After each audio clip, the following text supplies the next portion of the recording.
Bonjour cher ami, frère ou sœur qui me regarde maintenant.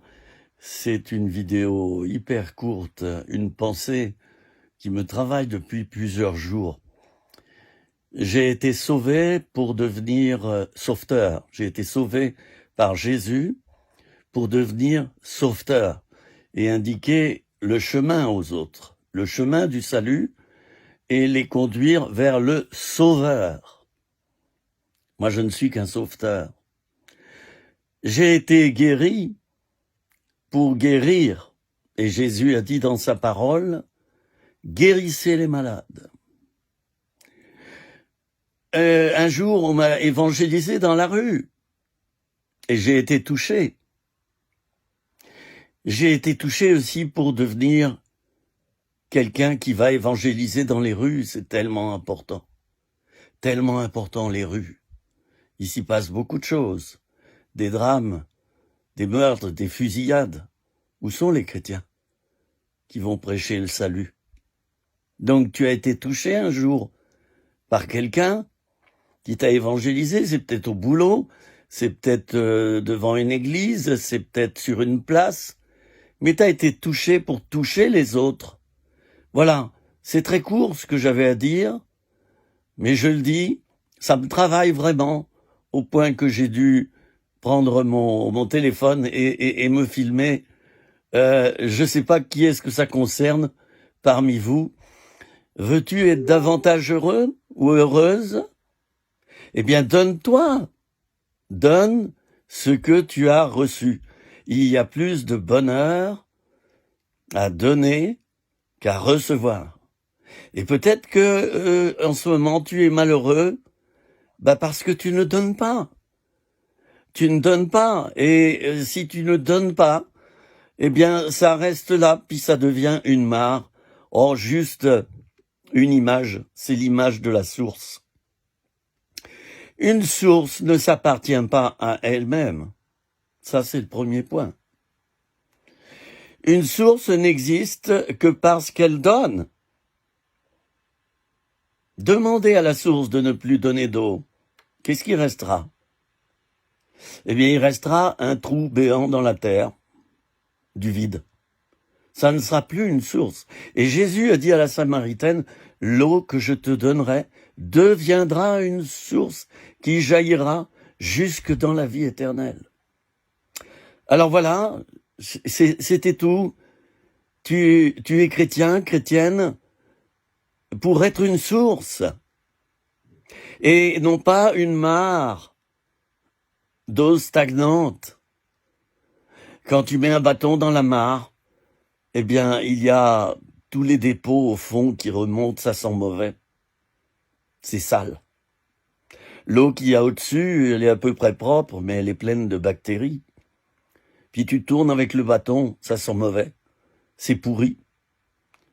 Alors, faudrait pas que ta vie chrétienne devienne comme ça. Il faudrait pas. Souvenons-nous de la manne dans le désert, dans l'Ancien Testament, quand le peuple était dans le désert. Eh bien, chaque jour, ils allaient ramasser la manne, donc la manne a été donnée par Dieu miraculeusement pour que le peuple d'Israël puisse manger dans le désert.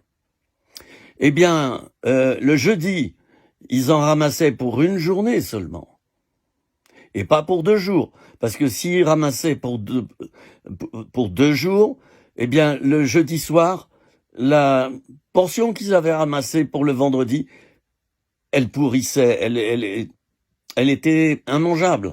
Mais par contre, le vendredi matin, quand ils ramassaient la manne, eh bien, ils en ramassaient pour 2 jours, parce que le samedi, c'était le Shabbat, hein, c'était le jour de repos.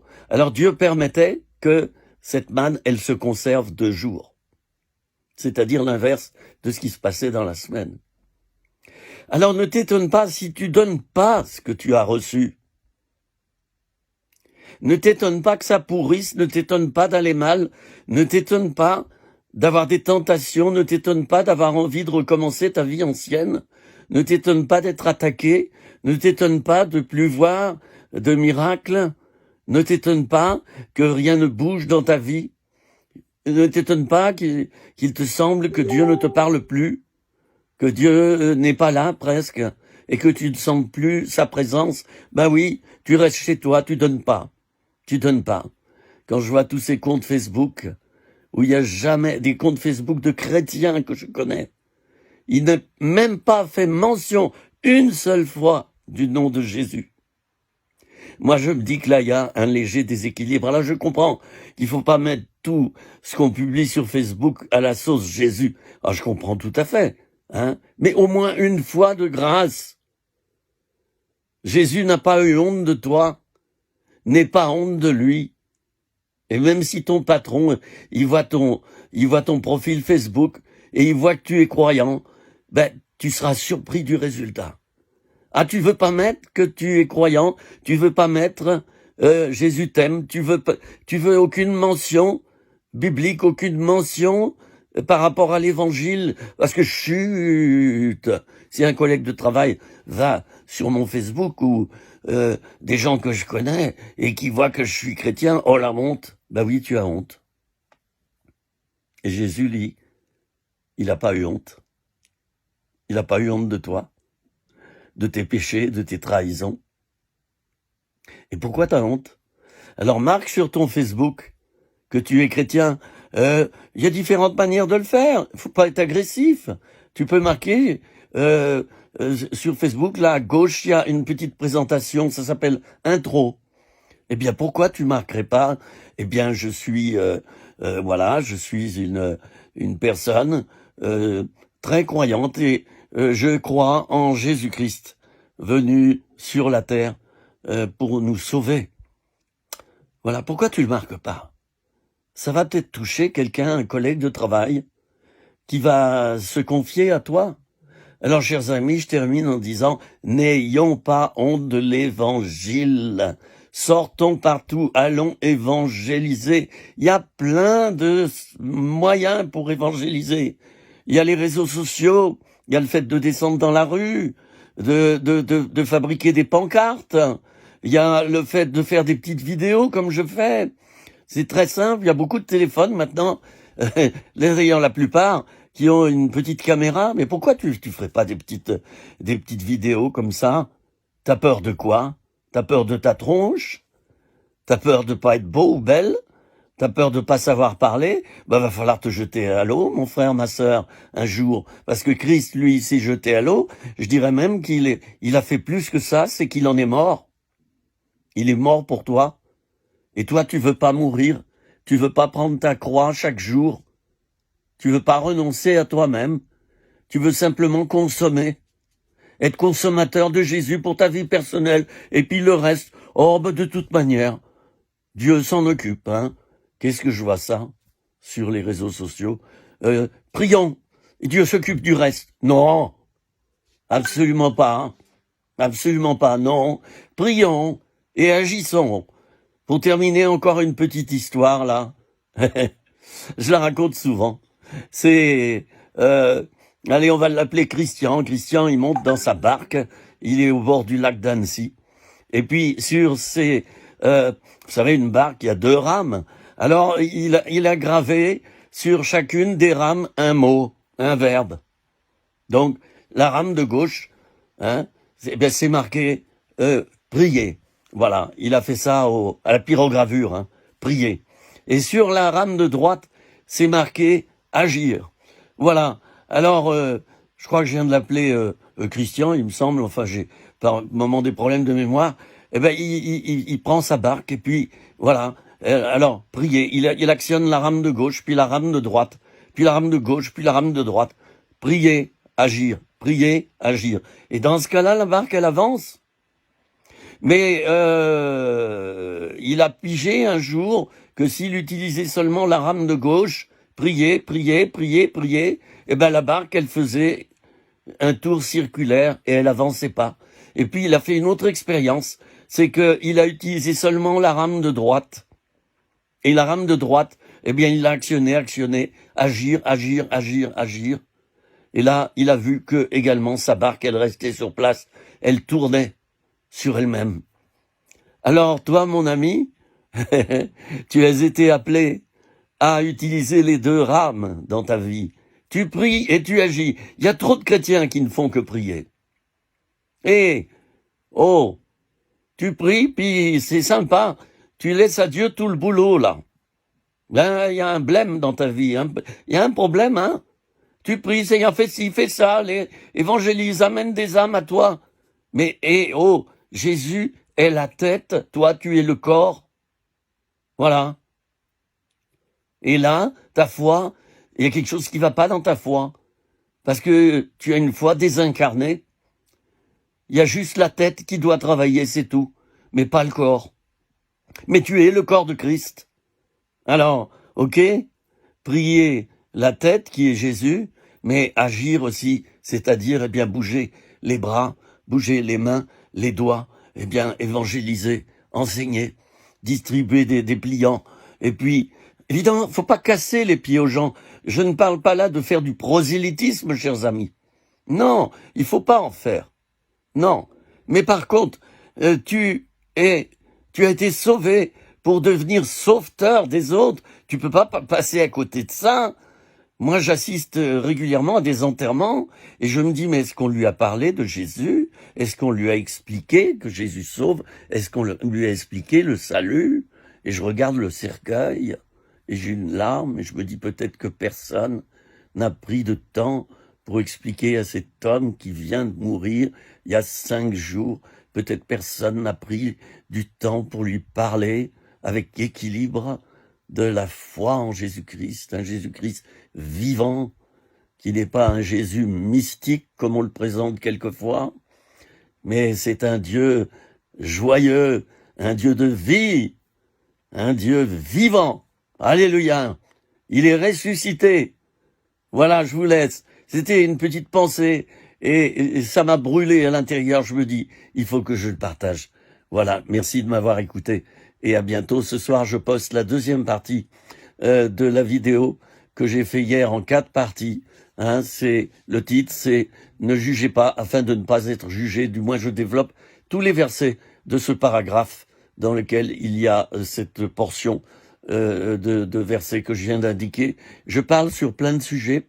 Ça dure 15 minutes quand vous m'écoutez. Et je vais en poster de plus en plus. Et ces vidéos seront de plus en plus courtes parce qu'on est tous très occupés. Alors je publierai quelquefois des vidéos d'1 heure, mais je vais publier aussi quelquefois des vidéos de 15 minutes, 10 minutes, 5 minutes. Vous voyez, là je suis déjà à 12 minutes. Alors de plus en plus, je vais envoyer comme ça dans la journée des petites vidéos. Ça sera la pensée du jour. Allez, je vous embrasse et je vous aime. Oh là là! Mais oui, c'est pour ça que j'ai fait cette vidéo. Voilà. Alors, bon courage et puis retiens la leçon. Hein, donne et tu recevras. Évangélise. Et pourquoi tu prendrais pas la décision de témoigner au moins 1 fois par semaine à une personne? Voilà. Pourquoi tu ne l'écrirais pas sur une feuille A4 et que tu mets bien en vue dans le hall de ton appartement ou de ton studio? Pourquoi tu ferais pas ça? Pourquoi tu prendrais pas cet engagement devant Dieu? Je témoignerai à 1 personne chaque semaine. Eh bien, si tu pries pour ça, et si tu prends cet engagement, Dieu va te donner cette personne. Voilà. Ça peut être la caissière du supermarché, ça peut être l'agent de sécurité, ça m'est arrivé. Un agent de sécurité africain, moi qui suis allé souvent en Afrique, eh bien, je me dis, mais il n'y a pas de problème pour les évangéliser, ces gens-là. Les Africains sont des gens merveilleux parce que ils sont tournés vers le spirituel. Ils ont plein de respect envers le spirituel. Alors, eh bien, j'ai vu un agent de sécurité africain et je lui ai dit, bonjour, monsieur, vous êtes de quel pays? Avec un grand sourire, bien sûr, il a vu que j'étais sympa. Ben, il m'a dit, voilà, je viens du Congo-Brazza ou Congo-Kinshasa. Je viens du Congo, RDC, enfin voilà. Il y a plein de pays en Afrique. Hein. Et puis, on s'est mis à discuter. Et je lui ai dit, voilà, moi je crois en Dieu, je crois en Jésus. Il est venu pour te sauver, frère. Parce que vous pouvez lui dire frère à cet homme. Les Africains, entre eux, ils s'appellent quelquefois frère. Et d'ailleurs, ils disent, mon frère a fait ceci et cela. Ils veulent parler quelquefois de leur cousin ou d'une personne qu'ils connaissent et qui vit à côté d'eux, dans la maison d'à côté. Et pourquoi tu ferais pas ça? Hein? Pourquoi, si tu habites à côté d'un campus, tu n'irais pas de temps en temps distribuer... ça coûte cher, hein. Ouh là là, faut vraiment un gros effort pour distribuer chaque semaine quelques petits dépliants sympathiques où tu mets ton numéro de téléphone. Il y a des abonnements qui coûtent 2 euros, je dirais pas quel fournisseur, quel opérateur fait l'abonnement à 2 euros par mois, mais pourquoi tu ne dédierais pas un numéro à l'évangélisation et puis ce numéro, tu le mets sur le dépliant, tu contactes les jeunes, les étudiants, ils ont besoin d'entendre parler de Jésus. Chers amis, une grande période de réveil s'approche. Je répète, une grande période de réveil s'approche. Il va falloir flanquer le feu spirituel. Attention, il y a peut-être des pompiers qui me regardent. Non, je suis pas un incendiaire, hein. Il faut flanquer le feu spirituel au pays. Il faut absolument que Jésus sache que Jésus est ressuscité, que Jésus est mort sur la croix pour que nos péchés soient pardonnés et qu'on ait accès au ciel. Hein? Il faut absolument que les gens le sachent. Il y a des jeunes qui se suicident. Le taux de suicide chez les jeunes est fort, les amis. Vous vous rendez compte, un gamin de 20 ans, moi j'ai 6 enfants, un gamin de 20 ans qui se suicide, tu sauras jamais pourquoi. Eh bien, il faut leur témoigner à ces jeunes, à ces étudiants qui démarrent dans la vie. Il faut leur témoigner. Je suis trop timide. J'ose pas. Puis d'abord, c'est pas mon ministère. Hein. Non, j'ai pas d'appel pour ça. Mais si. Jésus il a dit, guérissez les malades. Allez par tout le monde annoncer la bonne nouvelle à toute la création. Et il l'a dit à tous. Donc, à toi aussi, mon ami qui me regarde. J'aimerais te poser cette question, mais pas pour te culpabiliser. Du tout. Parce que tu es libre et je te respecte trop pour te culpabiliser. À combien de personnes as-tu témoigné déjà depuis le début de ce mois-ci, là? Essaie de faire le compte. À combien de personnes as-tu témoigné que Jésus est ta paix, est ta raison de vivre? Vous savez, un témoignage, ça peut prendre 2-3 minutes. Moi, quand je passe à la caisse d'un grand magasin, pas plus tard qu'il y a 2 jours, je suis allé dans une grande surface. Et puis, j'avais un chariot plein de nourriture et de plein de choses. Il y avait 70% de réduction sur plein d'articles. Oui, parce qu'avec la pandémie, ils ont moins vendu peut-être de certaines choses. Alors, ils mettent tout à 70%. C'est le moment de faire des affaires. Je vous le dis au passage. Je passe, et la caissière, donc, elle passe tous les articles, puis je vois qu'elle est africaine. Alors, je paye, puis je dis, madame, vous êtes de quel pays d'Afrique? Alors, elle me l'a dit, et puis, on s'est mis à parler, et je lui ai dit, vous savez, je suis pasteur évangélique. Oh, elle a fait un grand sourire, parce que là-bas, en Afrique, les pasteurs évangéliques, il y en a plein, et puis ils sont respectés. Alors, je lui ai dit, de tout cœur, je vous dis, madame, merci pour qui vous êtes. Jésus vous aime. Et là, je lui ai tendu mes cartes bancaires, je les mets dans un petit portefeuille qui est à la taille des cartes bancaires, et j'ai mis un autocollant. Jésus t'aime. Jésus veut prendre soin de toi. Je lui ai dit, regardez bien, lisez. Elle m'a fait un grand sourire, elle a lu. Vous voyez ça, c'est une semence. Dieu nous demande de semer. Le reste ne t'appartient pas. Alors sème de la joie, sème la parole. En tout temps, en tout lieu, vas-y. Et il y a un verset dans la Bible qui dit, jette ton pain à la surface des eaux et avec le temps tu le retrouveras. Voilà. C'est-à-dire, l'apôtre dira aussi, prêche en tout temps, en toute occasion, favorable ou non. Voilà. Alors tu vas pas attendre d'être dans le cercueil pour évangéliser. Pour évangéliser quoi? Excuse-moi, mais les vers de terre? Oui, je suis sérieux là. Hein? Voilà. Alors évangélise pendant que t'es vivant pendant ici sur cette terre, t'es de passage, hein. T'es de passage combien? 50, 60, 80 ans? Oui, c'est très peu, hein. C'est très court par rapport à la vie éternelle. Alors profites-en pour témoigner. Voilà mon ami, je te dis à bientôt, hein. Et puis profite du soleil. Voilà, au revoir.